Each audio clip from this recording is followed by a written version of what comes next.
Hello everyone. Welcome to my channel Bobby Teaches English. आज के इस वीडियो में हम कुछ ऐसी वोकैबलरी सीखेंगे जो कि रिलेशनशिप से रिलेटेड है. So let's get started. Sibling. Sibling मतलब होता है भाई या बहन. दो भाई भी आपस में सिबलिंग कहलाते हैं. दो बहनें भी आपस में सिबलिंग कहलाती हैं.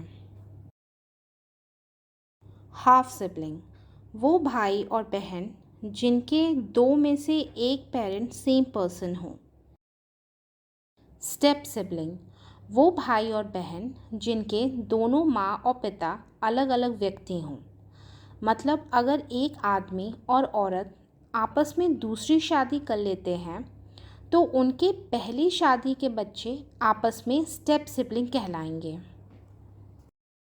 लोग अक्सर ये गलती करते हैं कि अपने हाफ सिबलिंग को स्टेप सिबलिंग बोल देते हैं. मेरे ख्याल से क्योंकि हाफ सिबलिंग और स्टेप सिबलिंग दोनों की हिंदी सौतेला भाई बहन ही होती है, इस वजह से शायद लोग गलती करते हैं. पर इस बात का ध्यान रखिएगा, हाफ सिबलिंग और स्टेप सिबलिंग की डेफिनेशन अलग होती है.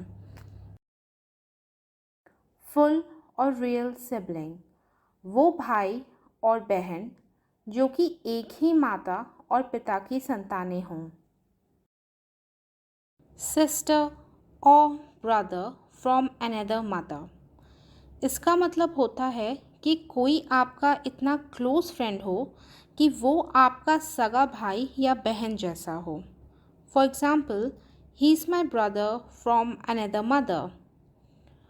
She is my sister from another mother. Sister और ब्रदर फ्रॉम अनदर वूम. वूम का मतलब होता है कोख और इसे वूम कहते हैं. इसमें बी साइलेंट होता है. इस सेंटेंस का मतलब भी होता है best friend. For example, he is my brother from another womb. She is my sister from another womb. Spouse. Spouse का मतलब होता है हस्बैंड या वाइफ. अगर कोई आदमी अपने स्पाउस की बात कर रहा है तो उसका मतलब है कि वो अपनी वाइफ की बात कर रहा है. और अगर कोई औरत अपने स्पाउस की बात कर रही है तो इसका मतलब है कि वो अपने हस्बैंड की बात कर रही है. आइडेंटिकल ट्विंस और आइडेंटिकल ट्रिपलेट्स, वो जुड़वा या तिड़वा बच्चे जिनकी शक्लें एक जैसी होती हैं. कभी शायद आप लोगों ने देखा होगा कि दो बच्चे हैं, जुड़वा हैं, उनकी शक्लें एक जैसी हैं. पर दो बच्चे हैं, जुड़वा हैं, पर उनकी शक्लें एक जैसी नहीं होती. तो जिनकी शक्लें एक जैसी होती हैं उन्हें आइडेंटिकल ट्विंस कहते हैं, या अगर वो तिड़वा हैं तो आइडेंटिकल ट्रिपलेट्स कहते हैं. और अगर उनकी शक्लें एक जैसी नहीं होती तो उन्हें फ्रेटर्नल ट्विंस कहते हैं या फिर फ्रेटर्नल ट्रिपलेट्स.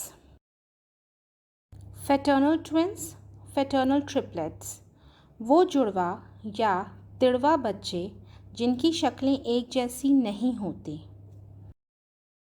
ए मतलब होता है वारिस. एर में एच साइलेंट होता है, इसलिए हम इसको एर पढ़ते हैं.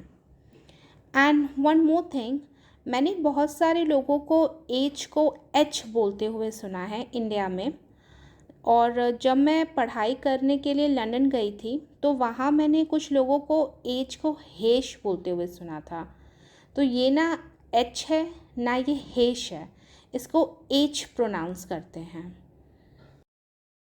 निबलिंग्स. निबलिंग्स मतलब होता है भतीजा, भतीजी, भांजी और भांजा. तो अगर आपको कोई सेंटेंस बोलना है जिसमें नेफ्यू और नीस दोनों का जिक्र आए तो आप अलग अलग ना बोल के उसको निबलिंग्स बोलिए. For example, I am buying gifts for my nibblings. मैं अपने भांजा, भांजी, भतीजा, भतीजी के लिए गिफ्ट्स खरीद रहा हूँ. पिबलिंग्स. पिबलिंग्स बेसिकली आपके सारे रिलेटिव्स जो कि आंट और अंकल की कैटेगरी में आते हैं. फॉर एग्ज़ाम्पल ताऊ, ताई, चाचा, चाची, मामा, मामी, फूफा, बुआ, मौसा, मौसी, ये सारे लोग आपके सिबलिंग्स हुए। अगर आपको मेरा ये वीडियो पसंद आया हो तो प्लीज़ मुझे सब्सक्राइब करिएगा। See you in my next video. Thank you for watching.